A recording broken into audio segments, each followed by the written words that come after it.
Perkenalkan, saya Delia Lutfita Asyari, mahasiswa PGMI Angkatan 2021, perwakilan dari kelompok 1 mengenai mata kuliah keterampilan dan bahasa sastra Indonesia. Di sini saya akan mewawancarai dosen PGMI yang bernama Ibu Titi. Waktu dan tempat saya persilakan. Biografi Ibu Titi. Oke, terima kasih. Assalamualaikum warahmatullahi wabarakatuh. Waalaikumsalam warahmatullahi wabarakatuh. Oke, perkenalkan, nama saya Titi Rahmawati. Saya adalah salah seorang dosen PGMI dan memang home base saya ada di jurusan Pendidikan Guru Madrasah Ibtidaiyah UIN Wali Songo Semarang. Nah, saya dilahirkan di Kabupaten Magelang pada tanggal 22 Januari 1971. Kemudian pendidikan saya lakukan atau saya jalani sejak Raudatul Atfal atau RA.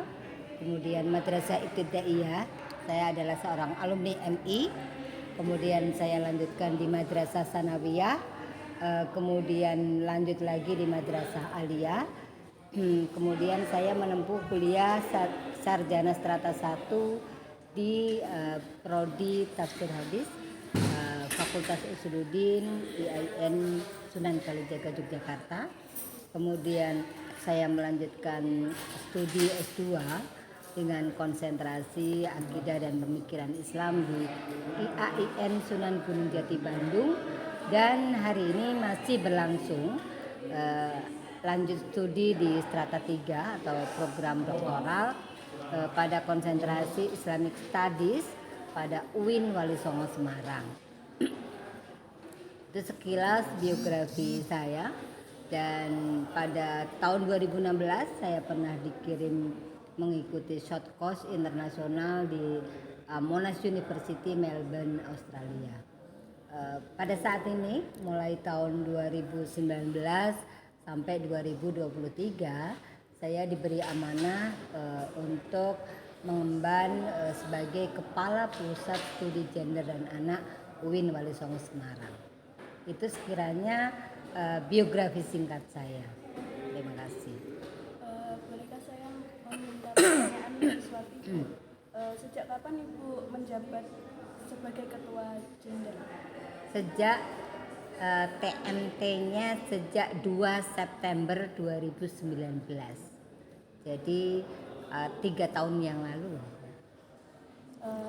Apa yang memotivasi Ibu menjadi anggota gender hingga kini menjabat sebagai Ketua Gender? Saya menjadi aktivis gender itu sejak saya mahasiswa S1 ya. Jadi passion saya dalam hal gender dan keadilan Islam itu tidak datang begitu saja, tapi sudah saya jalani, saya lakukan sejak saya menjadi mahasiswa. Dulu ketika saya menjadi mahasiswa ya saya terlibat aktif dalam diskusi-diskusi terkait dengan Islam dan kesetaraan gender, baik oleh narasumber dari tokoh-tokoh nasional yang waktu itu saya ingat betul berkenalan dengan salah satu tokoh feminis Indonesia, Mbak Wardah Hafid gitu ya. Kemudian yang beliau itu adalah seorang alumni Amerika yang berasal dari Jombang, dan saya merasa termotivasi gitu ya menjadi seorang aktivis. Kemudian juga berkenalan dengan para tokoh feminis Muslim internasional, misalkan ada Dr. Rifat Hasan, seorang feminis asli Pakistan yang kemudian beliau hijrah ke Amerika dan menghabiskan waktu tuanya atau beliau menjadi guru besar di Amerika sampai saat ini. Jadi itu yang memotivasi saya kemudian bagaimana saya berkenalan dengan isu-isu gender.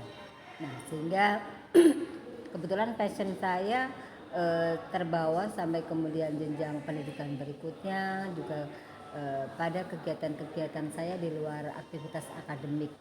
Misalkan ketika saya waktu S2, saya S2 di Bandung, itu kegiatan-kegiatan saya di lembaga swadaya masyarakat atau di ormas atau di kegiatan ekstra itu rata-rata bersinggungan dengan yang namanya feminisme atau gender gitu ya.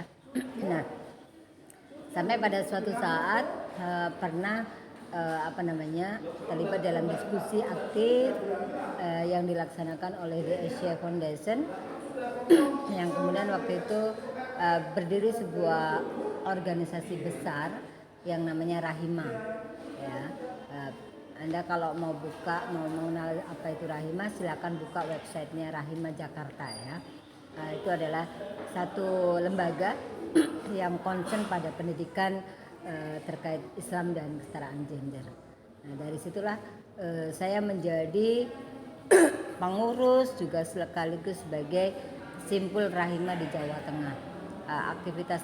Aktivitas keseharian saya di rumah itu ya berkaitan dengan itu. Bagaimana misalkan pemberdayaan perempuan, bagaimana juga mengentaskan perempuan dari kemiskinan, kemudian bagaimana perempuan bisa membentengi diri sendiri dari tindakan kekerasan. Itu adalah bagian dari konsen-konsen yang saya lakukan ketika saya di aktivitas luar akademik gitu. Nah, ketika menjadi dosen bertambahlah beberapa peluang yang kemudian saya dapatkan gitu ya, ketika bersentuhan dengan para tokoh-tokoh, tidak hanya di lingkungan luar kampus tapi juga di dalam kampus. Itu akhirnya kemudian pada saat 2019 ada pergantian rektor dan rektor menyusun kabinet baru.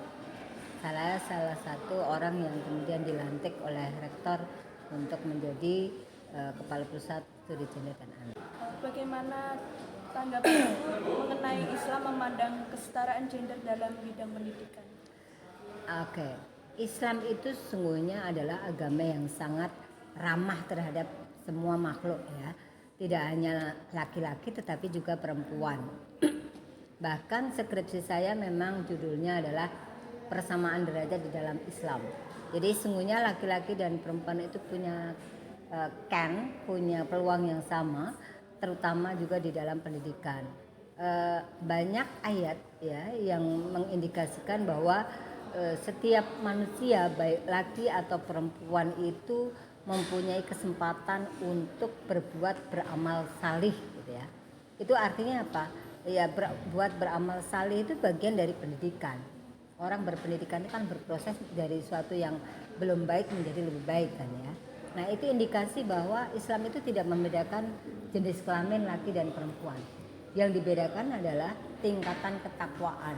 Jadi kalau ada laki-laki brengsek, perempuan solihah, ya otomatis perempuan solihahnya lebih baik daripada laki-laki brengsek. Atau sebaliknya, ada perempuan yang tidak baik, ada lelaki yang sangat solih, ya itu artinya juga dia setingkat lebih tinggi karena dia bisa punya aspek-aspek solihan ya.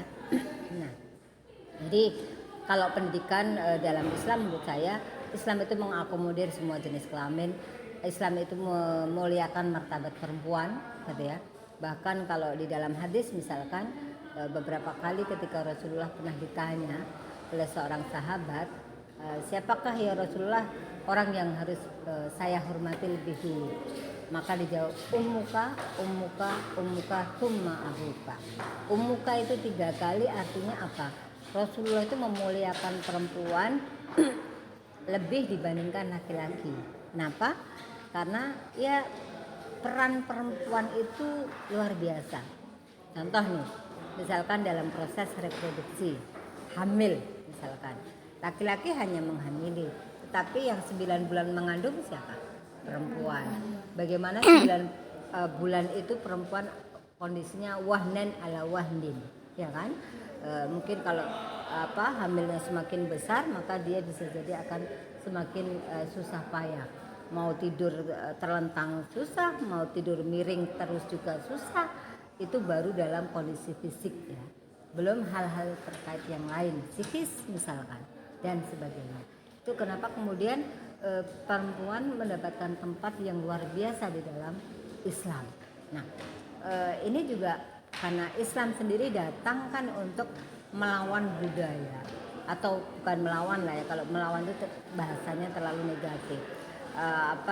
memperbaiki budaya yang awalnya tidak ramah terhadap perempuan, yang awalnya tidak memandang perempuan itu sebagai makhluk, ya kan? Contoh pada Arab pra-Islam, perempuan itu diwariskan, perempuan dijual belikan, perempuan dijadikan budak, perempuan dinikahi tanpa batas, ya kan? Tapi Islam hadir dengan budaya yang lebih ramah terhadap perempuan. Artinya apa? Perempuan itu tidak boleh diwariskan karena perempuan itu bukan benda, tetapi perempuan itu adalah makhluk sebagaimana juga makhluk laki-laki. Perempuan itu tidak boleh dikawini tanpa batas. Kenapa? Perempuan itu adalah makhluk terhormat yang asal muasalnya juga sama dengan laki-laki, ya kan? Min nafsi wahidah. Itu dia. Kemudian kenapa kalau saya ditanya tentang pendidikan dalam Islam bagi perempuan, sangat terbuka lebar. Allah itu tidak pernah memberikan batasan-batasan hanya karena jenis kelamin. Tetapi yang memberikan batasan-batasan itu adalah manusia sendiri.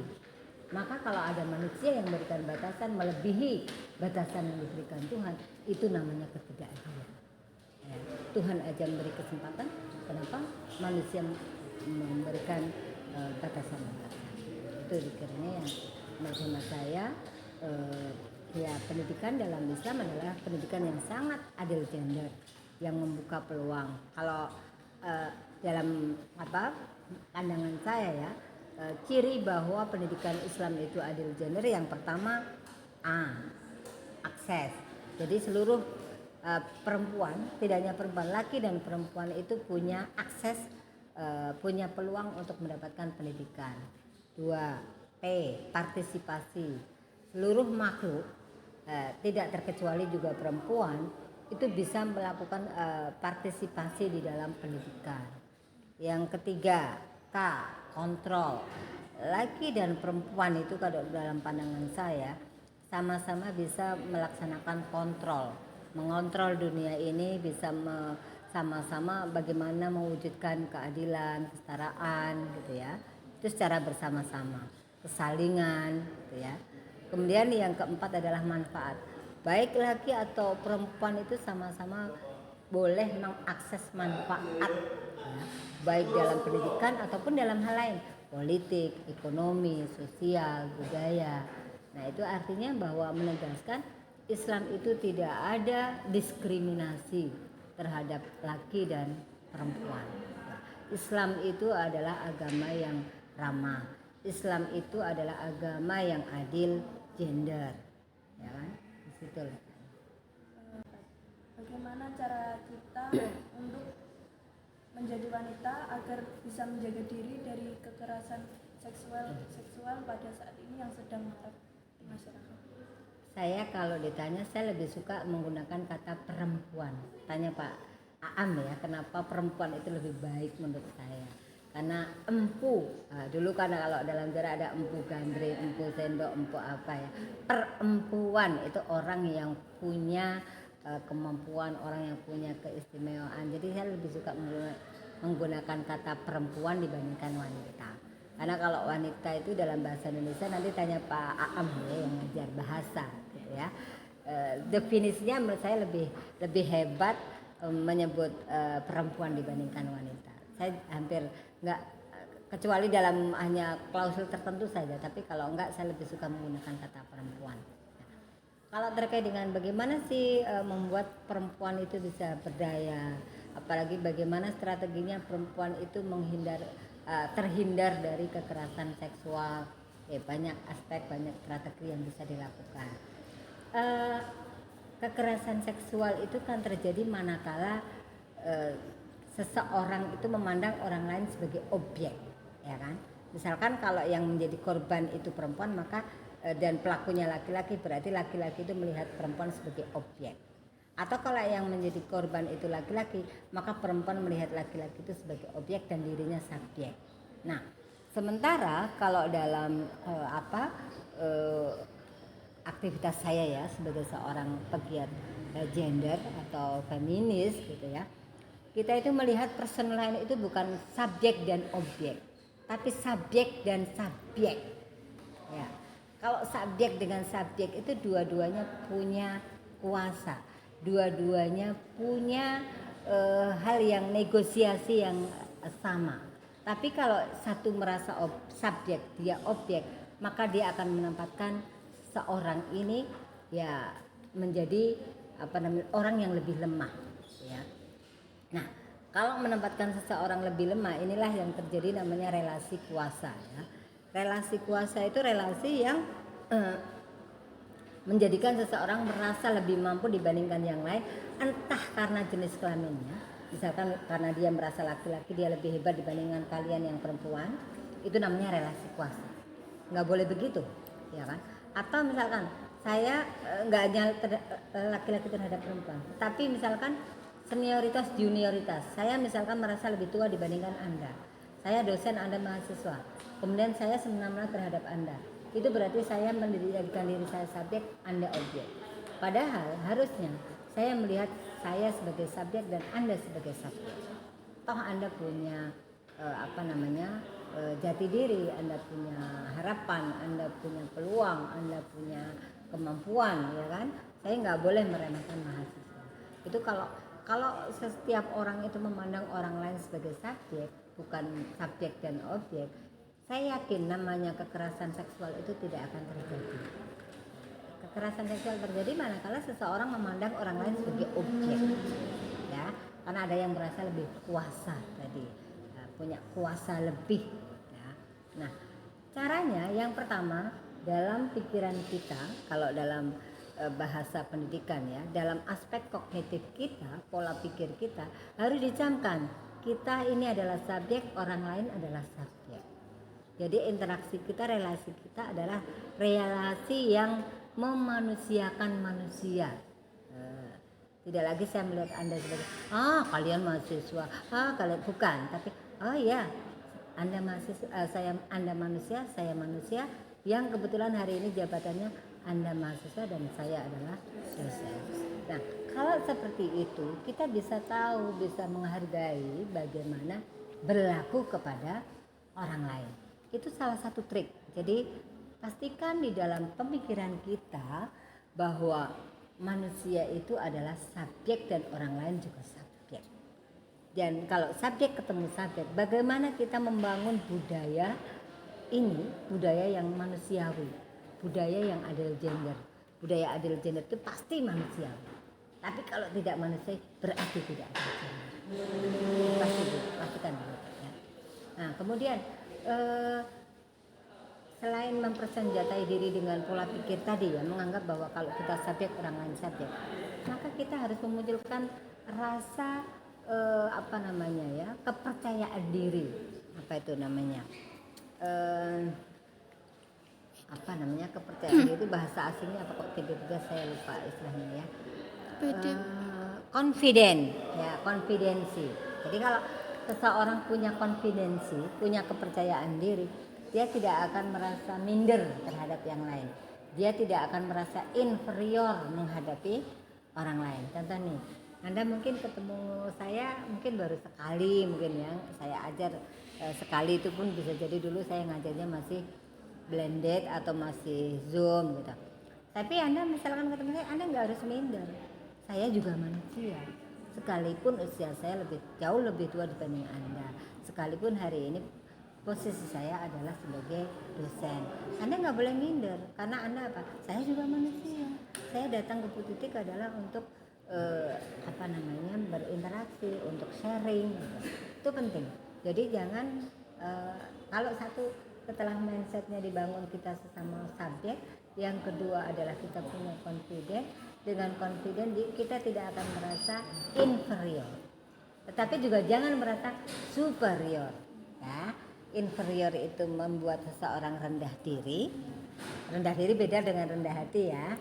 Nah, superior itu orang juga merasa berkuasa tadi. Jadi jangan juga merasa inferior, tapi juga jangan karena overconfident kemudian merasa superior ya.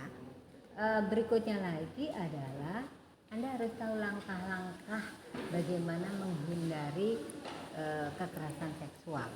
Contoh nih, adakah yang beberapa waktu lalu ikut diskusi saya di pojokan ruang gedung N sore hari dengan kakak-kakak kelas, ya kan. Kekerasan seksual itu macamnya banyak ya. Kekerasan seksual sendiri secara kalau saya definisikan dengan redaksi saya ya, kalau buku textbook banyak, itu segala tindakan, ucapan, tingkah laku yang melukai harkat martabat seseorang, itu namanya kekerasan seksual. Kan bisa objeknya bisa perempuan, bisa laki-laki kan. Jadi melukai harkat martabat seseorang, maka tidak disebutkan jenis kelamin, tapi seseorang, itu namanya kekerasan seksual. Nah, kekerasan seksual bentuknya banyak.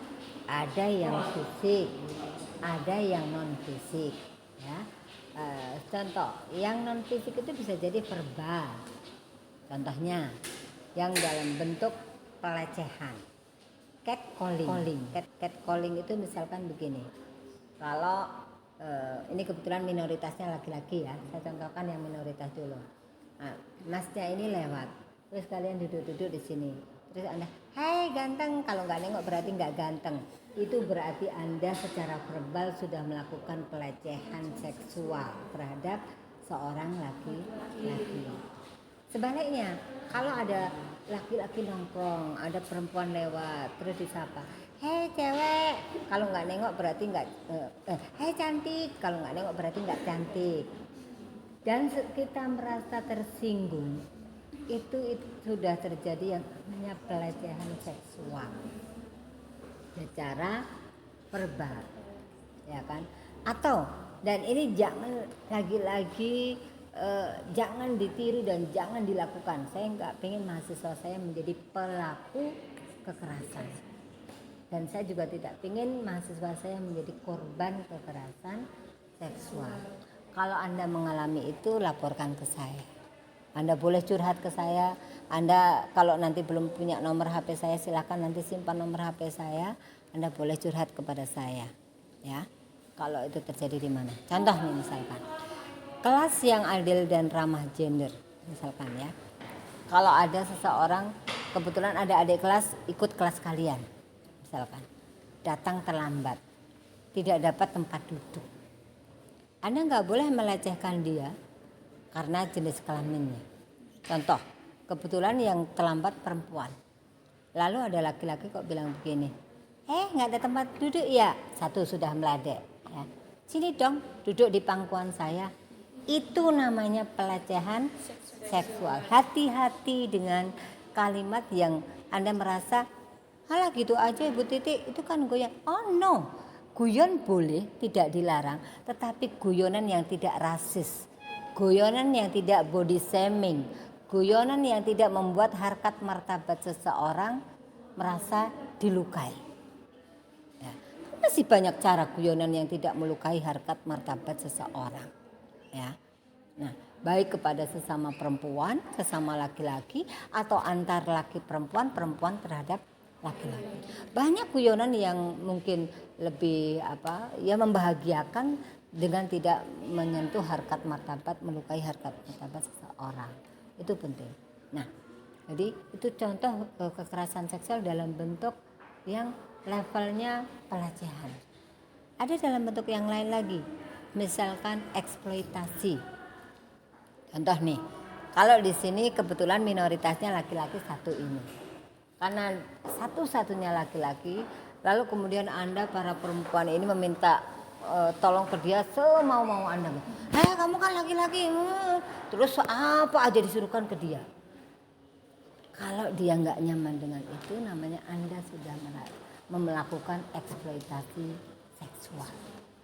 Karena jenis kelamin dia, lalu Anda suruh semau Anda. Ya. Jadi sebetulnya ini pendidikan adil gender, anti kekerasan seksual itu bagaimana mendidik setiap kita ya, berlaku sopan, berlaku baik, berlaku menghargai terhadap ide-ide dan keberadaan seseorang. Contoh nih, kalau mau minta tolong pada orang, bisakah saya minta tolong? Itu harus ditanyakan konsennya, kesediaannya, ya. Jadi kalau udah oke saya bantu boleh. Nah, itu artinya udah dengan legowo, dengan senang hati, bukan karena keterpaksaan. Itu Islami kan? Islami. Jadi Islam itu mengajarkan ya ajaran-ajaran yang luar biasa seperti itu, gitu ya. Jadi apalagi dalam bentuk perbudakan, apalagi dalam bentuk yang lainnya. Na'udzubillah min dzalik. Perkosaan itu adalah kategori kekerasan seksual tingkat berat ya. Karena kalau teman-teman mau tahu silahkan buka web. Anda kalau buka web UIN lalu pilih lembaga LP2M, klik LP2M, Anda pilih PSGA, itu akan muncul di situ di web. Sudah kami unggah SK Rektor tentang pencegahan dan penanganan kekerasan seksual nomor 300 tahun 2020. Juga sudah kami upload SK Rektor tentang standar layanan pencegahan dan penanganan kekerasan seksual nomor 129 tahun 2022 ya. Teman-teman kalau mau tahu dari definisi kekerasan seksual, macam-macamnya, standar bagaimana kalau Anda mengalami, kepada siapa Anda lapor, apakah Anda harus lapor sendiri secara langsung atau Anda juga bisa melaporkan teman yang mungkin menjadi korban tapi dia tak punya kuasa melapor, ada prosedurnya di situ ya. Jadi dan kerahasiaan teman-teman terjaga.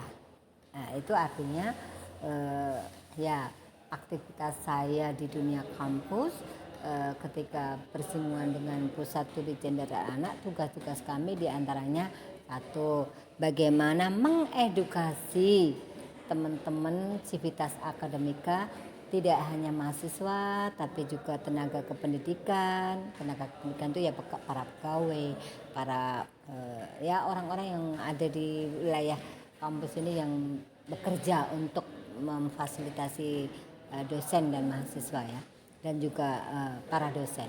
Jadi sosialisasi saya kalau di tingkatan mahasiswa biasanya kalau saya diundang seminar sepanjang tidak berbarengan dengan jam ngajar biasanya saya sanggupi.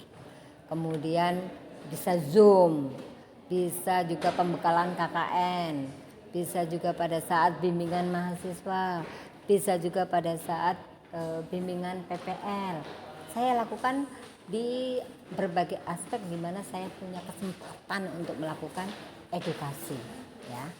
Yaitu sekilas tentang terkait dengan kalau berbicara tentang KS tadi ya.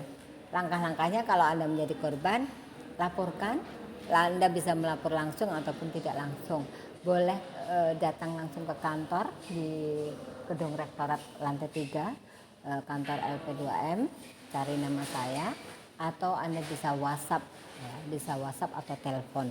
Kalau ada yang segera butuh ditangani, misalkan butuh penanganan psikologis, saya akan konekkan dengan psikolog. Kalau Anda butuh penanganan medis, kita akan coba antarkan ke klinik ya, karena kita juga punya beberapa jaringan-jaringan yang terkait dengan penanganan kekerasan seksual. Begitu. Baiklah, pertanyaan telah dijawab oleh Ibu Titik. Sekian, terima kasih Bu atas waktunya dan motivasinya. Saya pamit undur diri. Wassalamualaikum warahmatullahi wabarakatuh. Waalaikumsalam warahmatullahi wabarakatuh.